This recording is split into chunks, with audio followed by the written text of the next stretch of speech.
السلام علیکم ورحمۃ اللہ وبرکاتہ۔ محترم ناظرین، میں زبیر ہاشمی اس مبارک مہینے میں پروگرام فرمان الہی کے ذریعے آپ سبھی کا دلی خیر مقدم کرتا ہوں۔ ناظرین، پچھلے ایپیسوڈ میں ہم نے سورۃ الاحزاب کی آیت نمبر 19 سے 43 تک تلاوت اور اس کا ترجمہ سننے کا شرف حاصل کیا۔ آج ہم اپنے اس پروگرام میں سورۃ الاحزاب کی آیت نمبر 44 سے 54 تک تلاوت اور اس کا ترجمہ سننے کی سعادت حاصل کریں گے۔ کل جن آیتوں کی تلاوت کی گئی ان کے آخر میں ہم نے یہ سنا تھا کہ اللہ سبحانہ و تعالیٰ کا ذکر صبح و شام کثرت سے کرتے رہنا چاہیے، اور اللہ سبحانہ و تعالیٰ ایسے بندوں پر اپنی رحمت کو نازل فرماتا ہے۔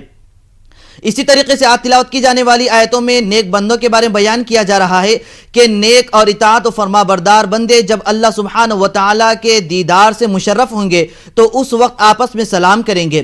بعد دوسرے مفسرین یہ بیان کرتے ہیں کہ جب وہ بندے اپنی اپنی قبر سے اٹھ کر اللہ کے دیدار کے لیے تشریف لے جائیں گے تو اس وقت آپس میں ایک دوسرے کو سلام کرتے رہیں گے۔ اب اس کے بعد حضور نبی کریم صلی اللہ علیہ وسلم کی عظمت و شان کو بیان کیا گیا، اور یہ ارشاد فرمایا کہ اے حبیب صلی اللہ علیہ وسلم، ہم نے آپ کو گواہی دینے والا اور ثواب سے خوشخبری دینے والا اور عذاب سے ڈرانے والا نبی بنا کر بھیجا ہے۔ حضور نبی کریم صلی اللہ علیہ وسلم کے کئی اسماء مبارکہ ہیں جو یہ ثابت کرتے ہیں، جو اس بات پر دلالت کرتے ہیں کہ حضور علیہ السلام کی شان و عظمت اللہ سبحانہ و تعالیٰ کے بعد ساری دنیا میں سب سے زیادہ ہے۔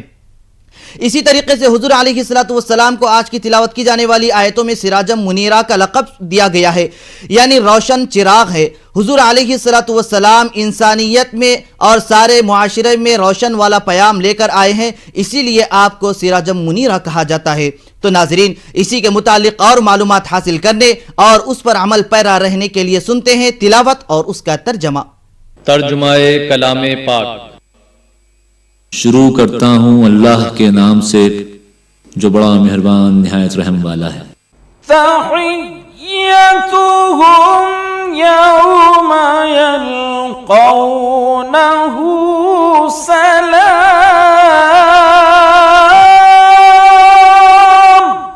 وأعد لهم أجرا كريما۔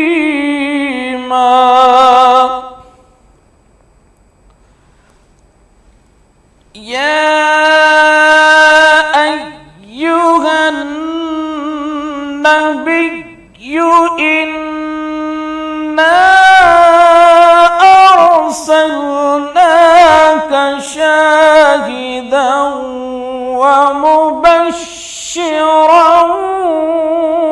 ونذيرا۔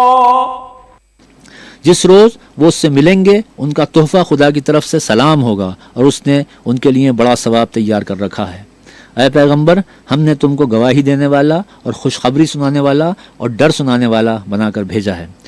وداعيا إلى الله بإذنه وسراجا منيرا وبشر المؤمنين بأن لهم من اللہ فضلا کبیرا۔ اور اللہ کی طرف بلانے والا اور روشن چراغ، اور مومنوں کو خوشخبری سنا دو کہ ان کے لیے اللہ کی طرف سے بڑا فضل ہے۔ وَلَا تُطِعِ الْكَافِرِينَ وَالْمُنَافِقِينَ وَدَعْ أَذَاهُمْ وَتَوَكَّلْ عَلَى اللَّهِ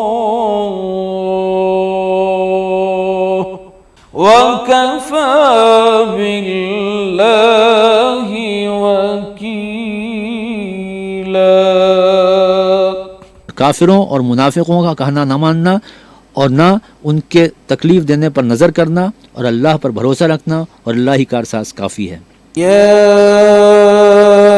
أيها الذين آمنوا إذا نكحتم المؤمنات ثم طلقتموهن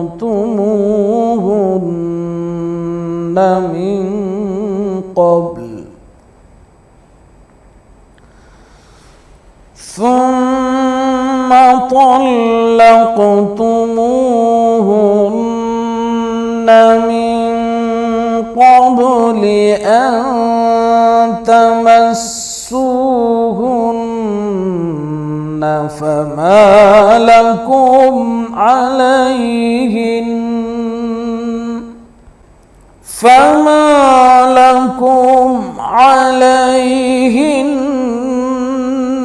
من عدة تعتدونها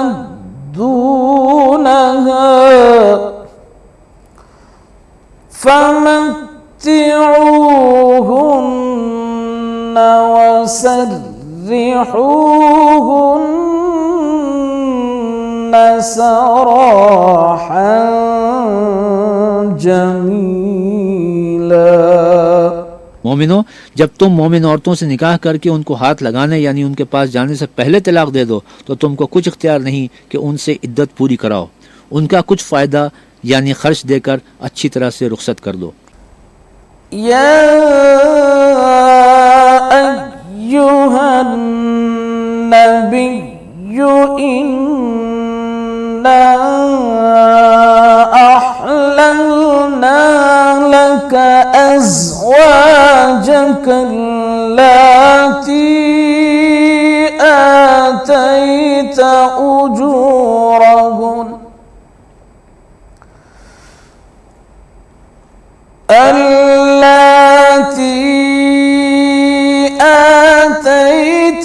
أجورهن وما ملكت يمينك مما أفاء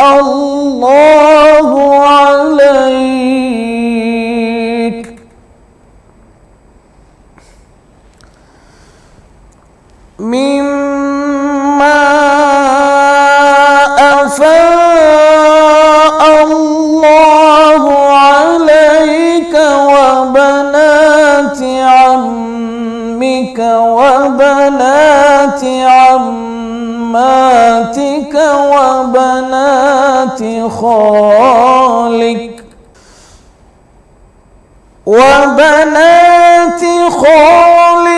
وبنات خالاتك اللاتي هاجرن معك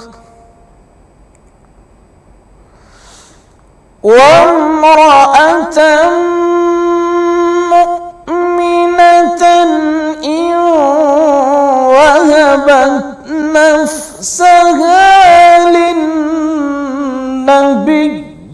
إن أراد النبي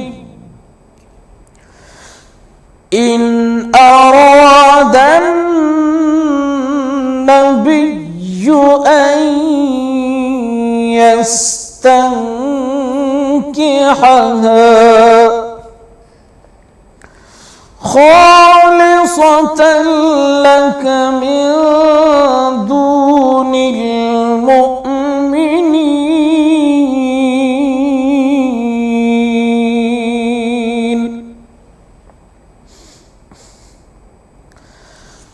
قد علمنا ما فرضنا عليهم في أزواجهم وما ملكت أيمانهم لكي لا يكون عليك حرج وكان الله غفورا رحيما। ऐ पैगंबर, हमने तुम्हारे लिए तुम्हारी बीवियां जिनको तुमने उनके महर दे दिए हैं हलाल कर दी हैं, और तुम्हारी बांदियां जो खुदा ने तुमको कुफ्फार से बतौर माल गनीमत दिलवाई हैं, और तुम्हारे चचा की बेटियां और तुम्हारी फूफियों की बेटियां और तुम्हारे मामुओं की बेटियां और तुम्हारी खालाओं की बेटियां जो तुम्हारे साथ वतन छोड़कर आई हैं, सब हलाल हैं। और कोई मोमिन औरत अगर अपने तई पैगंबर को बख्श दे यानी महर लेने के बगैर निकाह में आना चाहे, बशर्ते के पैगंबर भी उससे निकाह करना चाहें, वो भी हलाल है। लेकिन ये इजाज़त ए मोहम्मद ख़ास तुम ही को है, सब मुसलमानों को नहीं। हमने उनकी बीवियों और बानियों के बारे में जो महर वाजिबुल अदा मुक़र्रर कर दिया है, हमको मालूम है ये इसलिए किया गया है कि तुम पर किसी तरह की तंगी ना रहे, और खुदा बख्शने वाला मेहरबान है। सूरतुल अहज़ाब की तिलावत और उसका तर्जमा जारी रहेगा। हम लौट कर आते हैं एक छोटे से वक्फे के बाद।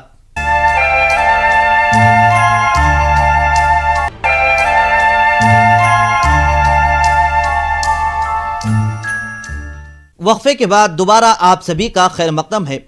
नाज़रीन मुहतरम, आज तिलावत की जाने वाली दीगर आयतों में अल्लाह सुब्हानहु व तआला ने हुजूर नबी करीम सल्लल्लाहु अलैहि वसल्लम के साथ क्या आदाब रखना चाहिए इसका जिक्र किया गया। यानी यहाँ पर हुजूर नबी करीम सल्लल्लाहु अलैहि वसल्लम के बारे में बतलाया जा रहा है कि एक मरतबा हुजूर अलैहिस्सलातु वस्सलाम दावत का एहतमाम किए। अब बाज़ लोग आए, तनावुल किए, और हुजूर नबी करीम सल्लल्लाहु अलैहि वसल्लम ने भी तनावुल फरमाया। आप उठ गए, आपके साथ भी बाज़ सहाबा उठ गए, लेकिन बाज़ हज़रात बैठे रहे। तो अल्लाह सुब्हानहु व तआला ने ये इरशाद फरमाया है कि जब तुम खाने से फरागत हासिल कर लो तो फिर इसके बाद बातें करते हुए बैठना नहीं चाहिए, बल्कि अपने मकाम को लौट जाना चाहिए। तो नाज़रीन, और मालूमात हासिल करने के लिए शामिल हो जाते हैं तिलावत और उसके तर्जमे के साथ। तुरजी मन तशाउ मिनहुन्न व तुवी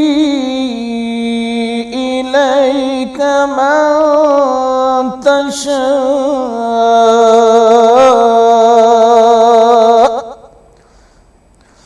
वमन इब्तग़ैत मिम्मन अज़लत फला जुनाह अलैक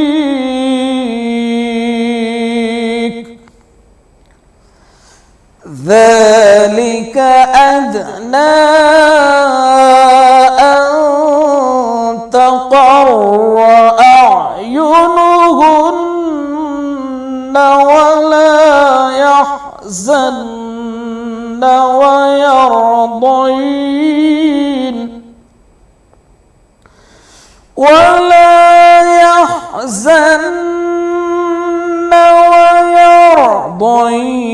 بما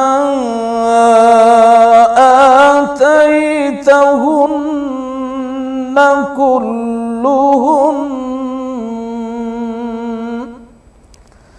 والله يعلم ما في قلوبكم وكان الله عليما حليما। और तुमको ये भी इख्तियार है कि जिस बीवी को चाहो अलहदा रखो और जिसे चाहो अपने पास रखो, और जिसको तुमने अलहदा कर दिया हो अगर उसको फिर अपने पास तलब कर लो तो तुम पर कुछ गुनाह नहीं। ये इजाज़त इसलिए है कि उनकी आंखें ठंडी रहें और वो गमनाक ना हों, और जो कुछ तुम उनको दो उसे लेकर सब खुश रहें, और जो कुछ तुम्हारे दिलों में है खुदा उसे जानता है, और अल्लाह जानने वाला और बुरदबार है। ला यहिल्लु लकन निसाउ मिन बअदु वला अन तबद्दल बिहिन्न मिन अज़वाज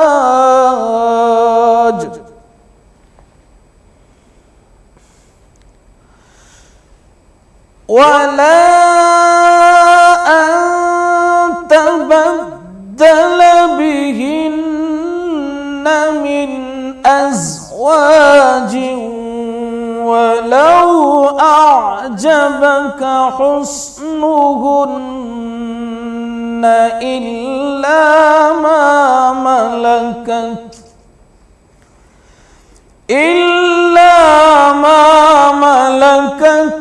यमीनुक वकान अल्लाहु अला कुल्लि शैइन रक़ीब। ऐ पैगंबर, उनके सिवा और औरतें तुमको जायज़ नहीं, और न ये कि इन बीवियों को छोड़कर और बीवियां कर लो, ख्वाह उनका हुस्न तुमको कैसा ही अच्छा लगे, मगर वो जो तुम्हारे हाथ का माल हैं यानी बांदियों के बारे में तुमको इख्तियार है, और खुदा हर चीज़ पर निगाह रखता है। सूरतुल अहज़ाब की तिलावत और उसका तर्जमा जारी रहेगा। हम लौट कर आते हैं एक छोटे से वक्फे के बाद।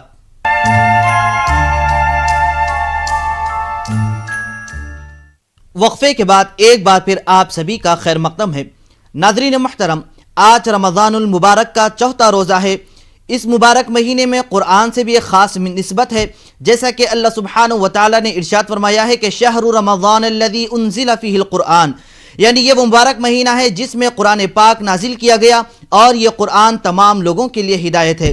तो इसीलिए हमें चाहिए कि कुरान की तिलावत कसरत से करें और कुरान की तिलावत कसरत से सुनते रहें। ख़ास तौर पर रमज़ानुल मुबारक के महीने में नमाज तरावी का अहतमाम किया जाता है, इसमें भी कुरान की तिलावत सुने, क्योंकि कुरान का पढ़ना और सुनना ये दोनों सवाब का भी काम है और हुज़ूर नबी करीम सल्लल्लाहु अलैहि वसल्लम की भी सुन्नत है। तो नाज़रीन, इस मुबारक महीने में सूरतुल अहज़ाब की तिलावत के मज़ीद फरमुदात जानने के लिए सुनते हैं आज की बाकी आयतों की तिलावत और उसका तर्जमा। या अय्युहल्लज़ीना आमनू ला तदखुलू बुयूतन नबिय्यि इल्ला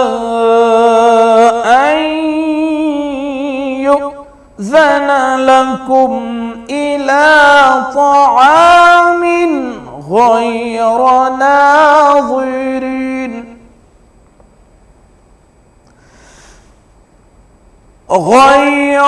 नाज़िरीन इनाहु वलाकिन इज़ा दुईतुम फदखुलू फइज़ा طعمتم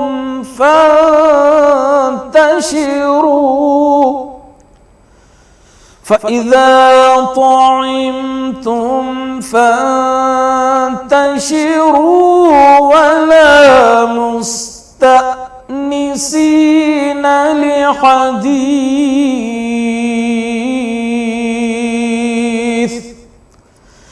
إن ذلكم كان يؤذي النبي فيستحيي إن ذلكم كان يؤذي النبي فيستحيي منكم والله لا يستحيي من الحق وإذا سألتموهن متاعا فاسألوهن من وراء حجاب ذلك أطهر لقلوبكم وقلوبهن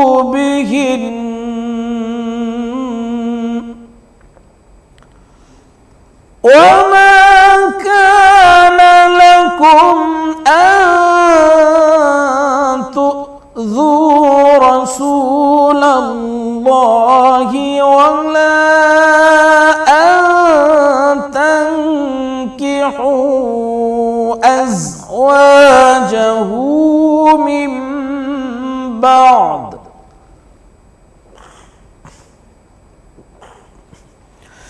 ولا أن تنكحوا أزواجه من بعده أبدا إن ذلكم كان عند الله عظيما। मोमिनो, पैगंबर के घरों में न जाया करो मगर इस सूरत में कि तुमको खाने के लिए इजाज़त दी जाए और उसके पकने का इंतज़ार भी ना करना पड़े। लेकिन जब तुम्हारी दावत की जाए तो जाओ और जब खाना खा चुको तो चल दो और बातों में जी लगाकर न बैठ रहो। ये बात पैगंबर को ईज़ा देती थी और वो तुमसे शर्म करते थे और कहते नहीं थे, लेकिन खुदा सच्ची बात के कहने से शर्म नहीं करता। اور جب پیغمبروں کی بیویوں سے کوئی سامان مانگو تو پردے کے باہر سے مانگو، یہ تمہارے اور ان کے دونوں کے دلوں کے لیے بہت پاکیزگی کی بات ہے۔ اور تم کو یہ شایان نہیں کہ پیغمبر خدا کو تکلیف دو، اور نہ یہ کہ ان کی بیویوں سے کبھی ان کے بعد نکاح کرو، بے شک یہ اللہ کے نزدیک بڑا گناہ کا کام ہے۔ إن تبدوا شيئا أو تخفوه فإن الله كان بكل شيء عليما صدق الله العظيم۔ اگر تم کسی چیز کو ظاہر کرو یا اس کو مخفی رکھو تو یاد رکھو کہ خدا ہر چیز سے باخبر ہے۔ اللہ عز و جل سے دعا ہے کہ وہ ہم سب کو قرآن پاک کے احکامات پر عمل کرنے کی توفیق نصیب فرمائے۔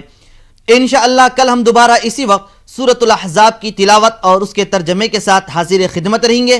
تب تک کے لیے آپ ہمیں اور ہماری پوری ٹیم کو دیجیے اجازت۔ اللہ حافظ۔